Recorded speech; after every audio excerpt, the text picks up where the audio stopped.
जय हिंद बंधुरा super ट्रेडार्स India YouTube चैनेले आपनादेर स्वागत जानाई। तो आपनादेर सकलके शुभ सकाल जानिए आजकेर এই ভিডিওটি শুরু করছি। তো আমি এই ভিডিওর মধ্যে কিছু কিছু ব্যাংক আপনাদের সামনে তুলে ধরবো, তারা কোয়ার্টার 4 পারফরমেন্সটা কেমন করলো। বেশিরভাগ ব্যাংকগুলোই ভালো পারফরমেন্স করেছে, একটা ব্যাংকের পারফরমেন্স একটু খারাপ এসছে। তার সাথে সাথে একটা এফএমসিজি সেক্টর, এই এফএমসিজি সেক্টরটা আগের তুলনায় যথেষ্ট ভালো পারফরমেন্স করেছে। তো যাই হোক, প্রথমে আমি ব্যাংকিং সেক্টরগুলো কভার করে নিচ্ছি। প্রথম কোম্পানির মার্কেট ক্যাপ হচ্ছে ৭২,৯০০ কোটি টাকা, তার মানে এটা একটা মিড ক্যাপ কোম্পানি, বুঝতেই পারছেন। এবং ব্যাংক আগেই বললাম। তো মার্চ কোয়ার্টারের রেভিনিউ আমরা যদি চেক করি তাহলে ৭,৬৩৪ কোটি টাকা, যেটা আগের কোয়ার্টারে ছিল ৭,১১২ কোটি টাকা, এবং কন্টিনিউয়াসলি ধীরে ধীরে বাড়ছে রেভিনিউ, যেটা একটা ভালো সাইন।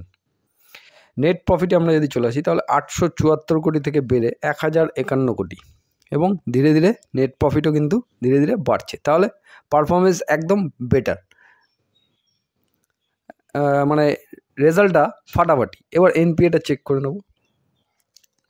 গ্রস এনপিএ 2.55% ছিল, সেটা কমে 2.14% হয়েছে, ভালো।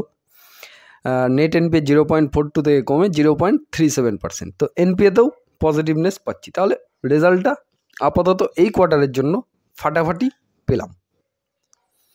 ইয়ারলি পারফরমেন্স যদি দেখি 24,০০০ কোটি থেকে বেড়ে 28,০০০ কোটি, ইয়ারলিও বেড়েছে রেভিনিউ। নেট প্রফিট 2,600 কোটি থেকে 3,300 কোটি, ইয়ারলি নেট প্রফিটও বেড়েছে। তাহলে পারফরমেন্স সব দিক থেকে বেটার। আচ্ছা, যেহেতু ব্যাংকের রিজার্ভস যত বাড়বে তত ভালো, এবং বোরোয়িংও বাড়ছে, সেটাও ভালো। বোরোয়িং এখানে আছে, বোরোয়িংও বাড়ছে, এবং কোম্পানির ফিক্সড অ্যাসেটের পরিমাণও বেড়েছে, এবং টোটাল অ্যাসেটের পরিমাণ যথেষ্ট আছে এবং ধীরে ধীরে বাড়ছে। এবার চলে আসবো শেয়ার হোল্ডিং প্যাটার্ন, যেখানে প্রোমোটার হোল্ডিং সামান্য সেল হয়েছে, এফআইস মাল কিনেছে, ডিআইসও মাল কিনেছে। তাহলে দুদিকেই পজিটিভনেস পাচ্ছি। পাবলিক সামান্য পরিমাণে কিনেছে। তাহলে প্রোমোটার যে মালটা সেল করলো তার মধ্যে ম্যাক্সিমাম মালটা এফআইস ডিআইস কিনেছে, যেটা একটা ভালো সাইন দেখা যাচ্ছে। এবার দেখে নিই কোম্পানির নাম। তো নাম দেখানোর আগে ডিসক্লেমার ক্লিয়ার কাট, কোনো রেকমেন্ডেশন হিসাবে নেবেন না, জাস্ট রেজাল্টটা কী এসছে এবং সেটা ভালো না খারাপ সেটা আমার ব্যক্তিগত ধারণাটা আমি শেয়ার করছি, ঠিক আছে? সেটা ভুলও হতে পারে, আপনি সবসময় আপনার ডিসিশন নিজে নেবেন। কোম্পানিটি হচ্ছে ইন্ডিয়ান ওভারসিজ ব্যাংক, 37 টাকা 74 পয়সা শেয়ার প্রাইস। 1 বছরের নেগেটিভ রিটার্ন এবং ওপরের টপ লেভেল থেকে যথেষ্ট কারেকশান হয়ে আছে। এবং 5 বছরে যদি দেখি তাহলে 5 বছরে এখানে একদম ফ্ল্যাট চলছিল, তারপর নিউ হায়ার হাই, তারপর একটা প্রফিট বুকিং অবশ্যই এসছে। আপাতত কোয়ার্টার 4 যে পারফরমেন্স দেখলাম আমরা, সেটা আগের তুলনায় যথেষ্ট বেটার এবং কন্টিনিউয়াসলি ধীরে ধীরে বাড়ছে, যেটা একটা ভালো সাইন। এনপিএতেও পজিটিভিটি পেলাম। চলে আসি পরের ব্যাংকে। নেক্সট ব্যাংকের মার্কেট ক্যাপটা হচ্ছে 12,855 কোটি টাকা।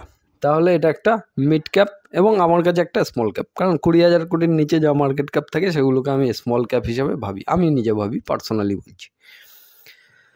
যাই হোক, তো দেখে নেবো। এটা একটা প্রাইভেট ব্যাংক। মার্চ কোয়ার্টারের রেভিনিউ 1,533 কোটি টাকা, যেটা আগের কোয়ার্টারে ছিল 1,479 কোটি টাকা। তার মানে রেভিনিউটা বেড়েছে এবং কন্টিনিউয়াসলি ধীরে ধীরে বাড়ছে। তাহলে রেজাল্টটা ঠিক আছে। নেট প্রফিট যদি দেখি 286 কোটি থেকে 288 কোটি, নেট প্রফিটটা সেম বলতে পারি, তো ওই 280 রেঞ্জের মধ্যে ঘুরছে। তাহলে নেট প্রফিট এভারেজ পারফরমেন্স। আচ্ছা, এনপিএটা দেখে নেবো। এনপিএ গ্রস এনপিএ 3.36% ছিল, আগের কোয়ার্টারে কমেছিল, এই কোয়ার্টারে আবার কিছুটা কমেছে, যেটা একটা ভালো সাইন। 3.09%-এ এসছে। নেট এনপিএ 1.42% ছিল, সেটা কমে 1.25% এসছে। তাহলে আমরা রেভিনিউতে পজিটিভিটি পেলাম এবং এনপিএতেও পজিটিভিটি পেলাম, আর নেট প্রফিটে ওই সেম পারফরমেন্স বলতে পারি। যাই হোক, ইয়ারলি পারফরমেন্সটা দেখে নেব। 5,200 কোটি থেকে বেড়ে 5,800 কোটি, ইয়ারলি রেভিনিউ বেড়েছে। নেট প্রফিট 1,016 কোটি থেকে 1,124 কোটি, নেট প্রফিট সামান্য পরিমাণে বেড়েছে। ইপিএসে সেটা বুঝতেই পারছেন। আচ্ছা, রিজার্ভস কন্টিনিউয়াসলি বাড়ছে, যেটা ভালো সাইন, এবং বোরোয়িংটা এখানে একটু কমেছে। তার মানে কিছুটা ক্লিয়ার করেছে, সেটা দেখে নিচ্ছি। ফিক্সড অ্যাসেটের পরিমাণ বেড়েছে, যেটা একটা ভালো সাইন, এবং টোটাল অ্যাসেটের পরিমাণও বেড়েছে। এবার চলে আসবো শেয়ার হোল্ডিং প্যাটার্নে। তো এফআইস হোল্ডিং বেড়েছে এবং ডিআইস হোল্ডিং সামান্য সেল হয়েছে। আর পাবলিক হোল্ডিং যদি দেখি, তাহলে পাবলিক হোল্ডিং ধীরে ধীরে সেল হচ্ছে। পাবলিক থেকে কন্টিনিউ মাল ট্রান্সফার করেছে এফআইস, ঠিক আছে। পাবলিক এবং ডিআইস যা মাল সেল করেছে সেটা এফআইস নিয়ে নিয়েছে। তো ম্যাক্সিমাম মালটাই এফআইস ডিআইসের কাছে আছে। পারফরমেন্সটা যথেষ্ট ভালো দেখলাম, বেটার পারফরমেন্স করেছে, দেখে নিলাম। কোম্পানিটি হচ্ছে সিটি ইউনিয়ন ব্যাংক, 173 টাকা শেয়ার প্রাইস, 1 বছরে পজিটিভ রিটার্ন। এবং 1 বছরের চার্ট প্যাটার্ন যদি দেখেন, তাহলে যেহেতু এটা স্মল ক্যাপ, তবুও এটাও একটা দারুণ পারফরমেন্স করে, ওপর নিচ করে। এবং 5 বছরের পারফরমেন্স আমরা যদি দেখি, তাহলে ফ্ল্যাট, একদম ফ্ল্যাট, ওপর নিচ এইভাবেই যাচ্ছে। লাস্ট কয়েক বছর ধরে ধীরে ধীরে একটু ওপরের দিকে যেতে দেখতে পাচ্ছি আমরা। ম্যাক্সিমাম চার্ট প্যাটার্ন যদি দেখি, তাহলে লেফট টু রাইট ওপরের দিকে আছে, মাঝে ভলিটারিটি চলে। আপাতত পারফরমেন্স বেটার দেখতে পেলাম আমরা, ঠিক আছে। নেক্সট ব্যাংকটির মার্কেট ক্যাপ হচ্ছে 75,174 কোটি টাকা। তার মানে এটা একটা মিড ক্যাপ স্টক। এটা একটা সরকারি ব্যাংক।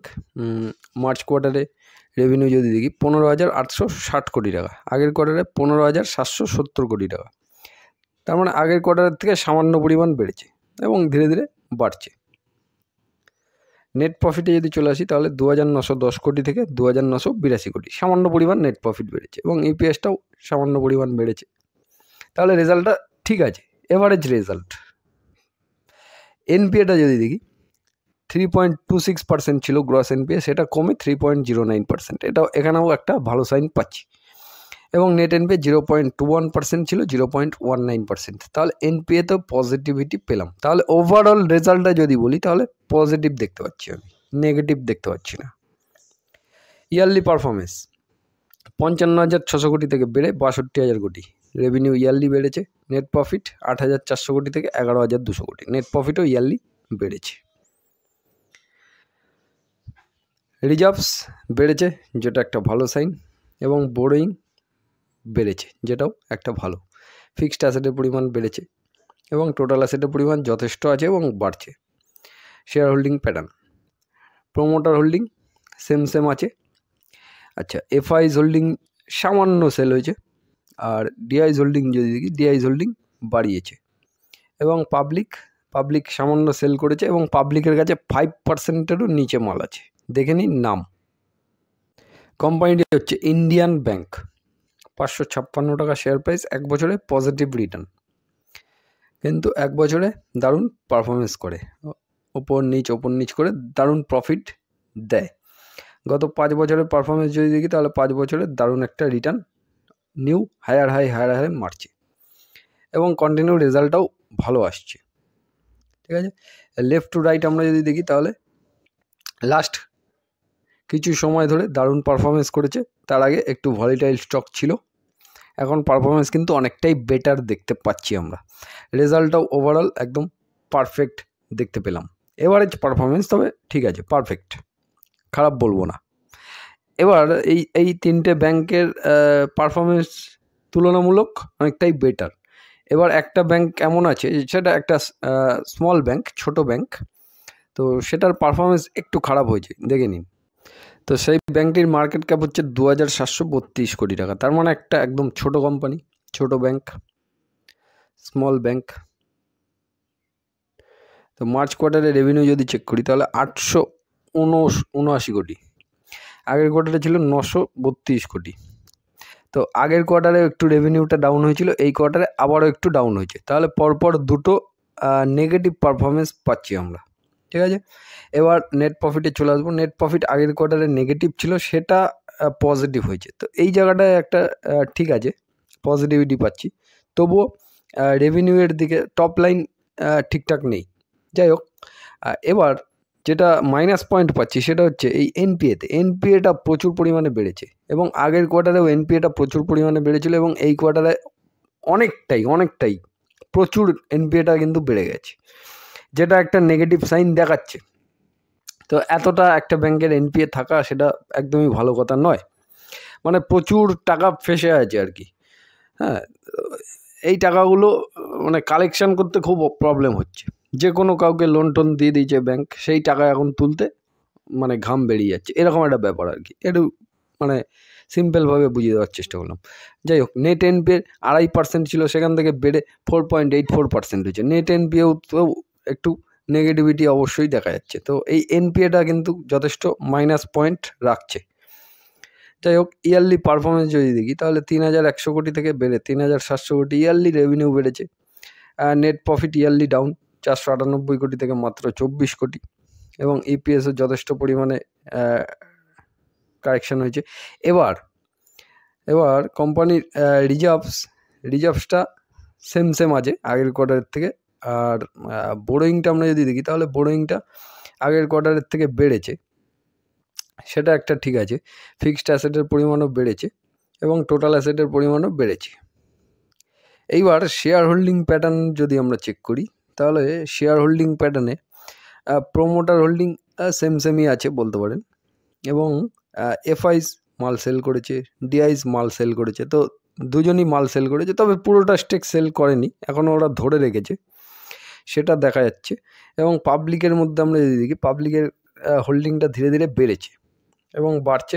আচ্ছা, পাবলিক হোল্ডিংয়ের প্লাস সাইনে ক্লিক করলে এখানে একটা বড় প্লেয়ার আছে, অবশ্যই 3% হোল্ডিং আছে। এটা একটা ফরেন ইনভেস্টার আছে, যদিও বা পাবলিকের মধ্যে ঢুকে আছে, তার স্টেকটা সে ধরেই রেখেছে আপাতত।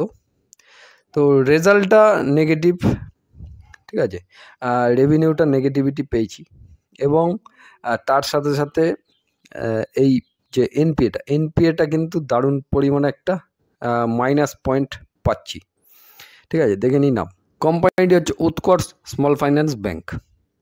24 টাকা 82 পয়সা share price. Maximum chart pattern যদি ওপেন করি তাহলে ম্যাক্সিমাম 50% প্রায় কারেকশন হয়ে গেছে, এবং এইখানে একটা রেঞ্জের মধ্যে ছিল, তারপরে কিন্তু বড়সড় একটা পিটাই হয়েছে। ওই এফআইস ডিআইস মাল সেল করেছে দেখতে পাচ্ছি। এবার এখন তার মধ্যে Q4 রেজাল্টটাও আসলো এবং এটা যথেষ্ট নেগেটিভিটি দেখালো। তো এবার এফআইস ডিআইসের মধ্যে যারা আছে তারা আরও কিছুটা সেলিং হয়তো বা করতেও পারে। এইবার ব্যাপারটা হচ্ছে এই যে এনপিএটা বাড়লো, রেভিনিউ আপ ডাউন, রেভিনিউ তো আবার ব্যাংক বেটার পারফরমেন্স করলে রেভিনিউতে আবার ঠিকঠাক হয়ে যাওয়ার সম্ভাবনা অবশ্যই আছে। তার জন্য ব্যাংককে যথেষ্ট ভালোভাবে কাজ করতে হবে। এবার নির্ভর করছে এনপিএটা, এই এনপিএর দিকটা কিন্তু খেয়াল রাখতে হবে। মানে এর পরবর্তীকালে কোম্পানি যে লোনগুলো দেবে সেই লোনগুলো কিন্তু খুব বিচার বিবেচনা করে দিতে হবে, এবং বিচার বিবেচনা করে দিতে গেলে সেখানে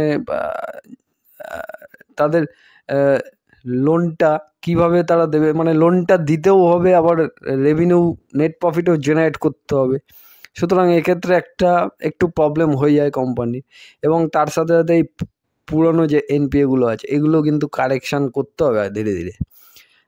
তো এই দিকে একটু ফলো রাখতে হবে, মানে এই কোয়ার্টার রেজাল্টগুলো কিন্তু ফলো রাখতে হবে, এটাই হচ্ছে ব্যাপার। তো পরপর দুটো কোয়ার্টার আমরা কিন্তু নেগেটিভ পারফরমেন্স পেলাম আপাতত, ঠিক আছে। এবার এরকমই যদি কন্টিনিউ চলতে থাকে তাহলে চিন্তাভাবনা অবশ্যই করতে হবে তখন সেক্ষেত্রে, ঠিক আছে। তো এই হচ্ছে 4টে ব্যাংক আপনাদের সামনে তুলে ধরলাম। এবার একটা এফএমসিজি কোম্পানি, সেটাও দেখে নেব। তো মার্কেট ক্যাপ হচ্ছে 90,395 কোটি টাকা। তাহলে এটা একটা লার্জ ক্যাপ কোম্পানি, একটু পিটাই চলেছে, তো তাই জন্য মার্কেট ক্যাপটা একটু কম চলে এসছে। তো যাই হোক, মার্চ কোয়ার্টারে রেভিনিউ যদি দেখি 2,730 কোটি টাকা রেভিনিউ এসছে, যেটা আগের কোয়ার্টারে ছিল 2,794 কোটি। তো একটু আপ ডাউন চলে, তবুও রেভিনিউটা সামান্য ডাউন হয়েছে, এভারেজ পারফরমেন্স। তো এফএমসিজি এভারেজ পারফরমেন্সই দেখায়। আচ্ছা, নেট প্রফিটে যদি চলে আসি তাহলে 406 কোটি থেকে 345 কোটি। ইপিএস একটু ডাউনফল দেখা যাচ্ছে, তবে আগের তুলনায় কেন আমি থাম্বনেলে দিয়েছি যে বেটার পারফরমেন্স, সেটা হচ্ছে কোয়ার্টারলি পারফরমেন্স। কোয়ার্টারলি 2,278 কোটি ছিল রেভিনিউ, সেটা বেড়ে 2,700 কোটি, এবং নেট প্রফিট 345 কোটি এসছে, এবং প্রিভিয়াস ইয়ারে ছিল 320 কোটি। তো এই ইয়ারলি পারফরমেন্সটা বেটার হয়েছে, যার কারণে তো এই কারণে বেটার পারফরমেন্স দেখাতে পারে। তবে এই সমস্ত কোম্পানির কাজ হচ্ছে বারবার, এই হচ্ছে ব্যাপার। যাই হোক, তো নেগেটিভিটি দেখালে সেখানে অপরচুনিটি হবে, আবার সমস্যা নেই। ইয়ারলি যদি দেখি 9,600 কোটি থেকে বেড়ে 10,800 কোটি, ইয়ারলি পারফরমেন্স ঠিক আছে, বেড়েছে। নেট প্রফিট 1,500 কোটি থেকে বেড়ে 1,658 কোটি, ইয়ারলি নেট প্রফিট, রেভিনিউ সবই বেড়েছে, ইপিএসও বেড়েছে, তাহলে ইয়ারলি পারফরমেন্স ঠিক আছে। আচ্ছা, কোম্পানির কাছে রিজার্ভস ধীরে ধীরে বাড়ছে এবং বোরোয়িং আছে মাত্র 554 কোটি, রিজার্ভসের তুলনায় বোরোয়িং একদমই কম। ফিক্সড অ্যাসেটের পরিমাণ বেড়েছে এবং টোটাল অ্যাসেটের পরিমাণও বেড়েছে। এবার চলে আসি শেয়ার হোল্ডিং প্যাটার্ন, যেখানে প্রোমোটার হোল্ডিং 59% আছে, এফআইস একটু মাল সেল করেছে, ডিআইস কিনেছে এবং পাবলিকের কাছে 4.5% মাল আছে, পাবলিক একটু সেল করেছে, পাবলিকের কাছে 5%-এরও নিচে মাল আছে, গভর্নমেন্টের কাছে সামান্য আছে, আদার্সের কাছে সামান্য আছে।